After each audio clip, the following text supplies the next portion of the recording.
President Biden and the First Lady are paying their respects to the victims of Saturday's mass shooting in Buffalo, New York. Within the last hour, they've laid flowers at a memorial outside the Tops supermarket. They are set later to meet with victims and families and members of the community. Law enforcement sources tell CBS News the alleged gunman bought the weapon that he used in that attack legally. Officials also believe that he intended to continue his killing spree at other locations after months of scouting. Jeff Pegues is in Buffalo and has more on the investigation.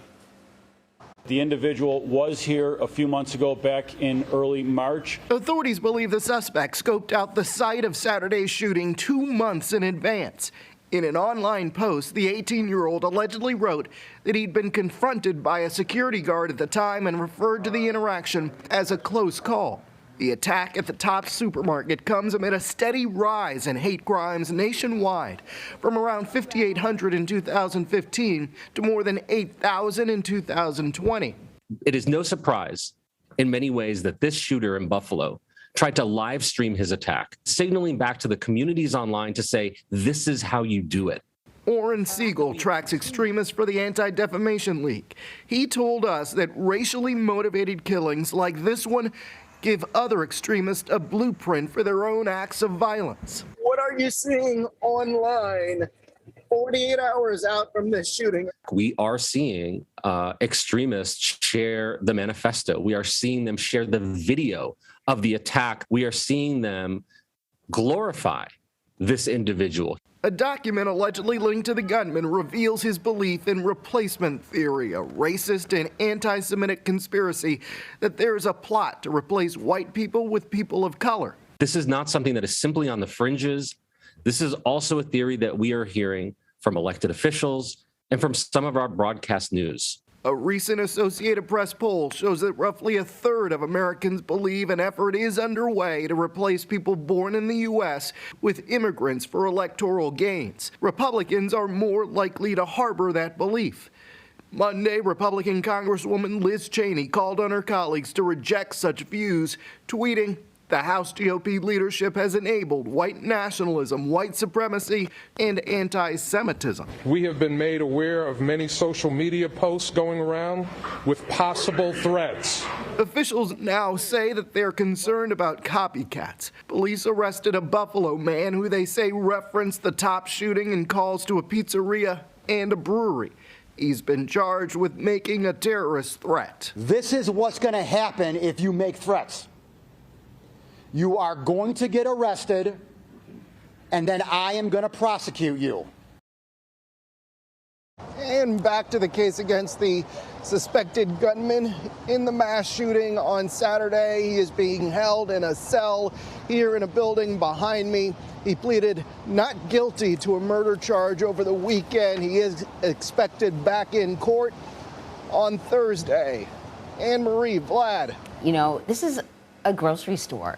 You know, how many times do you not even think about, let me run to the grocery store and just pick up something real quick? All the time. Like, and now everyone, not just in Buffalo, but beyond, are going to be thinking about every move that they make and whether or not they're vulnerable. Yeah, I mean, the fact is, I said this yesterday on CBS Mornings, that, you know, it feels, and I know that people might sometimes think that the media is fear-mongering because we're saying, look, you can be killed in a supermarket, you can be killed in a church or a synagogue, a school, a grocery store, your place of business, but that is the reality of where we've seen these mass shootings over the course of several years now, Jeff.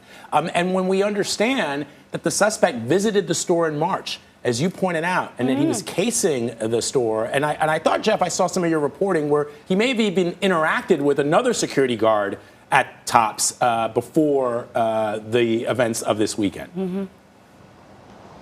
Yeah, it is really chilling how much planning went into this thing and how this alleged gunman was interacting with people in this community. And one other thing, you know, I've been thinking about this as I cover this story. You know, in a lot of these mass shootings, the shooters aren't from these communities. They come from outside. And I'm sort of interested in the psychology of that. Is it because they don't know the people there? They don't typically look them in the eye every day, so this becomes easier for them to do? I don't know, but it's just bizarre how they come from outside and just choose particular communities that they don't know anything about.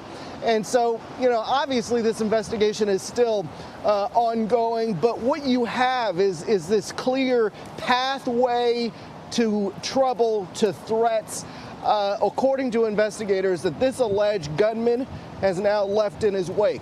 I think that's a great observation. I mean, obviously, it's a lot easier to kill a grandmother if you have dehumanized her. If she's not a grandmother, she's just a target. I mean, I don't know what this guy was thinking, but I think that's a great observation that often these shooters are not from the area where the crime takes place. That's true. I mean, and that is what to me is the most frightening aspect of all of this, is that it could happen at any time, anywhere. We saw it here in New York City at a subway. Thankfully, nobody was hurt there. But it does feel like almost all of our spaces are under threat. Not every day, but if you happen to, I shouldn't say that. It does feel like every day we're talking about this. It's so random. Why would I catch myself? Yeah. Well, Go ahead, Jeff. I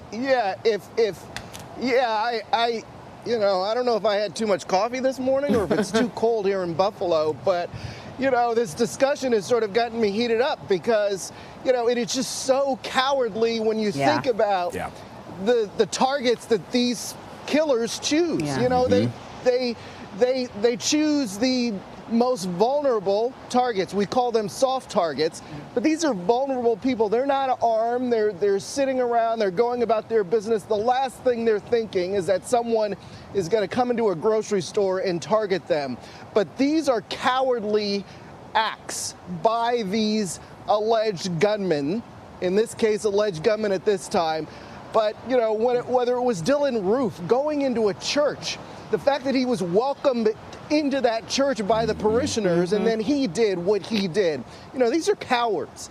And that's the thing that, frankly, we don't talk about enough. But these people who do these kinds of things, who target these people who are vulnerable, they're cowards. Yeah, definitely. Later on, we're going to actually talk about the philosophy, the justification, where it all comes from.